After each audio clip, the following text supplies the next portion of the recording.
किसान साथियों, आज की इस वीडियो में हम जानेंगे धान के दाने खाली क्यों रह जाते हैं। कई बार हमने देखा है कि हमारे धान के दाने जो हैं उसके अंदर चावल नहीं बन पाता है, दाने खाली रह जाते हैं, दाने सफ़ेद हो जाते हैं, ख़राब हो जाते हैं, काले हो जाते हैं। तो आज की वीडियो में हम यही कन्फ्यूजन आपका दूर करेंगे कि धान के दाने खाली रहने की आखिर समस्या क्या है, किस कारण से खाली रह जाते हैं और खाली दानों को हम कैसे भर सकते हैं, क्या क्या हम तरीके अपना सकते हैं। ये तमाम जानकारी आज के इस वीडियो के माध्यम से आपको मिलने वाली है। तो बहुत ही अहम वीडियो आपके लिए साबित होने वाली है। पूरा वीडियो किसान साथियों ज़रूर देखिएगा और कोई भी आपके मन में सवाल हो, सुझाव हो तो नीचे कमेंट ज़रूर करें। तो चलिए जानते हैं, यहाँ पे हम कुछ ऐसे कारण आपको बताएंगे जिसके कारण हो सकता है आपके धान के जो दाने होते हैं वो खाली रह जाते हैं, उसके अंदर चावल ना बन पाता हो। नमस्कार किसान साथियों, SRJ खेती चैनल की एक नई वीडियो में आपका स्वागत है। किसान साथियों, ऐसे ही आप प्यार बनाइए रहिए, चैनल को ज़्यादा से ज़्यादा किसान साथी सब्सक्राइब करिए। जल्द से जल्द 1 लाख सब्सक्राइबर की फैमिली हमारी भी कंप्लीट हो जाए। तो आप सभी से रिक्वेस्ट है, प्लीज़ चैनल को जितने भी किसान साथी ये वीडियो देख रहे हैं सभी किसान साथी सब्सक्राइब जरूर करें। तो चलिए किसान साथियों जानते हैं कि धान के दाने खाली क्यों रह जाते हैं। सबसे पहले हम जानेंगे कारण, उसके बाद हम जानेंगे उपाय, हम क्या उपाय कर सकते हैं। तो पहला कारण होता है टेम्परेचर। अब किसान साथियों, इस साल यानी 2023 में बरसात उतना अच्छे से हुई नहीं है, अभी भी बहुत तेज़ धूप निकल रही है। तो जिस किसान साथी ने ऐसी धान की वैरायटी लगाई हुई थी, मतलब अगेती वाली कोई वैरायटियाँ लगाई हुई थी जिसमें अभी बालियाँ निकलना स्टार्ट हो गई हैं, तो उसमें एक समस्या यह देखने को मिल रही है कि अगेती वाली किस्म में अभी जो धान की बालियाँ बाहर आ रही हैं, ज़्यादा तापमान होने की वजह से बालियों का जो रंग है सफ़ेद हो जा रहा है। बालियों के ऊपर जो फूल आते हैं, फूल भी गिर जाते हैं, जिससे पोलिनेशन नहीं होता है, जिससे समस्या आती है कि किसान साथियों दाने का भराव, कुछ कुछ दाने हमारे खाली रह जाते हैं। अब पहला कारण हो गया टेम्परेचर। ज़्यादा तापमान की वजह से किसान साथियों यह समस्या अक्सर आ जाती है, खासकर जिस किसान साथी ने थोड़ा सा ऐसी किस्म का चयन किया था जो थोड़ा जल्दी तैयार हो जाती है। जून के आसपास ही उसने किसान साथियों अंतिम जून के आसपास उसने रोपाई कर दी थी, तो उसमें बालियाँ अब निकलना चालू हो गई हैं। तो ऐसे किसान साथी के वहाँ पे अगर टेम्परेचर ज़्यादा रहेगा, तापमान ज़्यादा होने की वजह से यह समस्या आ जाती है, बालियाँ खाली रहने की, कुछ बालियाँ आपके दाने सफ़ेद रहने की समस्या आ जाती है। तो यहाँ पे इसका हम कोई भी समाधान नहीं कर सकते हैं। अगर इस कारण से मान लीजिए टेम्परेचर ज़्यादा होने की वजह से अगर कोई आपके दाने खाली रह रहे हैं, तो यहाँ पे कोई भी दवा का इस्तेमाल आपको नहीं करना है, क्योंकि आज मतलब अभी तक कोई ऐसी दवा बनी ही नहीं है जो टेम्परेचर को कम कर सके। तो यहाँ पे बस क्या करना है, बस आप सबको प्रकृति के सहारे, मतलब मौसम के सहारे ही रहना पड़ेगा, टेम्परेचर अच्छा रहे, बस यही आप दुआ करिए। बाकी हम कुछ नहीं कर सकते हैं, बाकी कोई भी दवा का इस्तेमाल अगर टेम्परेचर की वजह से ये समस्या है तो आपको नहीं करना है। अब दूसरी समस्या क्या होती है, अब दूसरा कुछ ऐसा समस्या होती है कि बहुत लोग क्या गलती करते हैं कि जब धान में किसान साथियों बालियाँ निकल आती हैं तो एक अवस्था आती है फ्लावरिंग की अवस्था, जैसा कि वीडियो में आपको दिखाई दे रहा होगा। तो जब फूल आते हैं तो फूल आने के बाद ही हमारे दाने का भराव होता है। मतलब फूल पहले क्या होता है, पहले तो बालियाँ निकलती हैं, बालियाँ निकलने के बाद फूल आते हैं, फूल आने के बाद परागण होता है, परागण होने के बाद दाने के अंदर चावल बनना चालू होता है। तो ये जो दाने के अंदर चावल बनना चालू होता है, यह परागण प्रक्रिया के बाद ही होता है। तो यहाँ पे परागण काफ़ी महत्वपूर्ण होता है, यानी पोलिनेशन काफ़ी महत्वपूर्ण होता है। अब कई बार हम गलती क्या करते हैं कि जब हमारे धान में फूल आते हैं तो उस समय हम कुछ ना कुछ स्प्रे कर देते हैं, कोई दवा डाल दी, कुछ भी डाल दिया। तो एक समस्या यह भी आ जाती है कि मान लीजिए फ्लावरिंग की अवस्था में हम कुछ भी डालेंगे तो हमारा जो पोलिनेशन है, जो परागण प्रक्रिया है, सही से नहीं हो पाती है।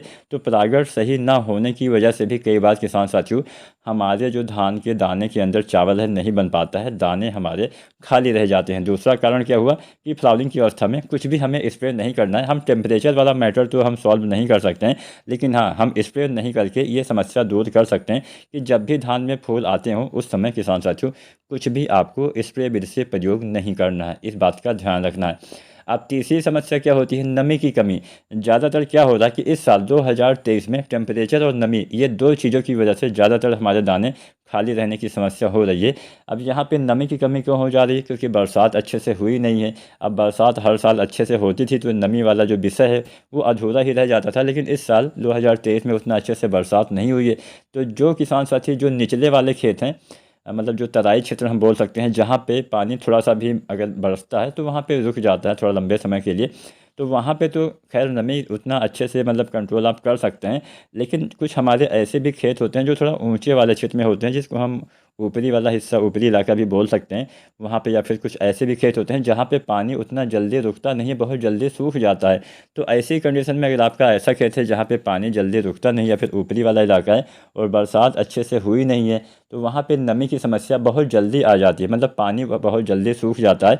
और इस समय धूप भी बहुत तेज़ निकलना स्टार्ट होने लगी है। तो यहाँ पे क्या समस्या आती है कि जब ज़्यादा धूप होती है, आपके खेत में नमी रहती नहीं है, तो भी ये समस्या आ जाती है। नमी की कमी किसी भी अवस्था में हमेशा नुकसानदायी होती है, चाहे आपके दाने का भराव हो रहा हो, चाहे आपकी बालियाँ निकल रही हों, चाहे आपके कल्ले का विकास हो रहा हो। और मान लीजिए आपके धान की फसल में अभी बालियाँ जो है गबोर अवस्था ही मान लीजिए, अभी ज़्यादातर किसान साथियों की धान की फसल गबोर अवस्था या तो आने वाली है या फिर आ गई होगी। तो ऐसी अवस्था में मान लीजिए नमी की कमी हो जाएगी, तो क्या होगा, बालियाँ पहले से ही कमज़ोर निकलेंगी, बालियाँ आपकी छोटी निकलेंगी। बालियाँ पहले से ही उसमें जब निकलती हैं उसी समय आपको देखने को मिलेगा कि बहुत सारे दाने उसी में आपको सफ़ेद सफ़ेद नज़र आएंगे। तो ऐसा इस कारण से भी हो सकता है कि नमी की कमी रही हो, आपके बालियों के अंदर सही से दाने ही ना बन पाए हों, और जो दाने बने हों उसमें आपको सफ़ेदपन दिखाई देगा, मतलब दाने उसमें बाद में चावल नहीं बन पाएगा। तो नमी भी काफ़ी अहम होती है। जब हमारे दाने भरते हैं उस समय काफ़ी ज़्यादा अहम हो जाती है। ऐसे ही फ्लावरिंग की अवस्था में मान लीजिए नमी की कमी हो जाती है, तो भी पोलिनेशन नहीं होता है, परागण सही से नहीं होता है। जब परागण सही से नहीं होगा तो भी ये समस्या हो सकती है। तो नमी भी धान की फसल के लिए या फिर सभी फसलों के लिए आपकी नमी काफ़ी आवश्यक होती है। खासकर धान की फसल को तो हम पानी वाली ही फसल बोलते हैं, लेकिन ऐसा मतलब बिल्कुल नहीं होता कि पानी हमेशा लबालब भर के रखना होता है। बस खेत में उचित मात्रा में नमी होनी चाहिए हमेशा, तभी अच्छा लाभ मिलता है। तो तीसरा कारण मैंने आपको बताया, नमी की कमी की वजह से भी हमारे दाने खाली रह जाते हैं। मान लीजिए दाने भरने वाला समय चल रहा है, दुग्धावस्था है, उस समय नमी की कमी रह गई, दाने के अंदर चावल बन ही नहीं पाया, पतला रह गया, कमज़ोर रह गया, सही से उसका विकास नहीं हो पाया। तो तीसरा कारण हो गया नमी की कमी। चौथा कारण होता है किसान साथियों, पोषक तत्वों की कमी। अब कई बार हम कुछ खाद्य डालते नहीं हैं, जिसकी वजह से भी ये समस्या आ जाती है। धान की फसल में या फिर किसी भी फसल में जो फ्लावरिंग की अवस्था होती है, इस अवस्था से लेकर दाने बनने तक पोटास का काफ़ी अहम काम होता है।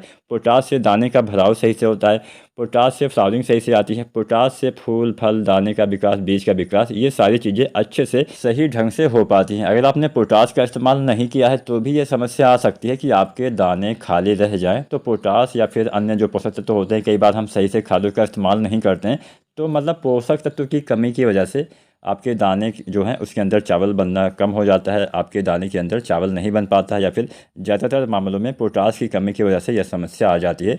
तो आपको सही समय पे पोटास भी डालना पड़ेगा। पांचवा हम जान लेते हैं, पांचवा यहाँ पे हम 5 आपको कारण बताएंगे, उसके बाद इसका उपाय भी बताएंगे।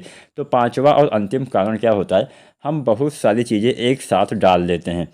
अब मान लीजिए गोब अवस्था आ गई, या फिर बालियाँ निकल रही हैं, या फिर दाने भर रहे हैं, इस अवस्था में हम कुछ ना कुछ ऐसी दवाएं डाल देते हैं, कुछ ना कुछ ऐसी, मतलब बहुत सारी चीज़ें, 4 5 6 7 चीज़ें एक साथ हमने घोल के डाल दिया। तो होता क्या है, इस कारण से भी कई बार हमारे पौधे पे इसका दुष्प्रभाव पड़ता है। ज़्यादा चीज़ें एक साथ डालने से पौधा वो सहन नहीं कर पाता है, पौधा बहुत ज़्यादा तनाव में होने की वजह से भी कई बार दाने खाली रहने की समस्या हो जाती है। तो मैं ऐसा नहीं बोल रहा हूँ कि आपको दवाओं का इस्तेमाल नहीं करना है, कुछ अंतर रखिए, 2 4 दिन बाद कोई दूसरी दवा डालिए। पहले मतलब एक मान लीजिए आज आपने कुछ डाला, तो 2 3 दिन के बाद दूसरा चीज़ आप डाल सकते हैं, वो अच्छे से काम करता है। अगर आप बहुत सारी चीज़ें एक साथ डाल लेंगे तो नुकसान हो जाएगा, इस बात का ध्यान रखना है। भले ही नुकसान ना हो, आपको ज़्यादा फ़ायदा तो नहीं मिलने वाला है, इस बात का ध्यान रखिएगा।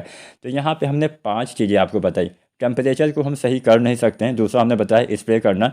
तो यहाँ पे फ्लावरिंग की अवस्था में स्प्रे आपको कुछ नहीं करना है, इस बात का ध्यान रखना है। तीसरा हमने बताया नमी की कमी, तो नमी आपको हल्की हल्की सिंचाई करके नमी आपको हमेशा मेंटेन करके रखना पड़ेगा। अब गबोट अवस्था यानी जब बालियाँ तने के अंदर बनना चालू होती हैं, इस अवस्था से लेके जब तक दाने के अंदर चावल मजबूत ना हो जाए, जब तक आपके जो दाने हैं उसका कलर सुनहरा ना हो जाए, तब तक उचित मात्रा में खेत में नमी आपको बना के रखना पड़ेगा, इस बात का ध्यान रखना है, भले ही आप कुछ खादों का इस्तेमाल ना कर पाएँ। अब हमने चौथा बताया पोषक तत्वों की कमी। तो यहाँ पे मैंने बताया था पोटास, तो पोटास आपको अवश्य डालना है। पोटास कितना डालना होता है, 25 से लेकर 40 किलो धान की फसल में पोटास का इस्तेमाल करना होता है। रोपाई के समय आधी मात्रा 40-50 दिन पे। तो मान लीजिए आपने कोई ऐसी वैरायटी है जो बहुत जल्दी तैयार हो जाती है, तो वहाँ पे 25 से 30 किलो ही पोटास डालना होता है। तो 25 किलो मान लीजिए आप डालने वाले हैं, 100 दिन के आसपास जो वैरायटी तैयार हो जाती है, तो 12.5 किलो रोपाई के समय डालिए, 12.5 किलो 40-50 दिन पर डालिए। ऐसे ही कोई किस्म देर से तैयार होती है तो उसमें पोटास 40 किलो डालना है 20 किलो रोपाई के समय, 20 किलो आपको डालना है 40-50 दिन पे। ऐसे ही मध्यम अवधि वाली वैरायटी में 30-35 किलो पोटास डालिए। मान लीजिए 30 किलो डालने वाले हैं तो यहाँ पे 15 किलो रोपाई के समय 15 किलो 40-50 दिन के बीच में डालिए। तो मतलब जल्दी तैयार होती है तो उसमें 25 से 30 किलो, मध्यम अवधि वाली वैरायटी में लगभग 30 से 35 किलो, देर से तैयार होने वाली किस्म में 35 से 40 किलो MOP पोटाश का इस्तेमाल आपको करना होता है। इतनी मात्रा पर्याप्त होती है। मान लीजिए 40-50 दिन की आपकी फसल है, अभी तक आपने एक बार भी पोटाश नहीं डाला है, तो ऐसी अवस्था में 25 किलो MOP पोटाश डालिए। अब अंतिम बार जब आप यूरिया डालते हैं तब आपको पोटाश डाल देना चाहिए। 55 दिन के बाद हम कोई भी खाद मिट्टी में इस्तेमाल नहीं करेंगे, इस बात का हमेशा ध्यान रखना है। अब यहाँ पे एक चीज़ का ध्यान और रखना है, कभी भी जब बालियाँ निकल रही हो या फिर निकलने वाली हो तब यूरिया खाद मत डालिएगा, इससे भी नुकसान हो जाता है, इससे बीमारियाँ बढ़ने की संभावना रहती है, जिससे हो सकता है दाने आपके खाली रह जाएं।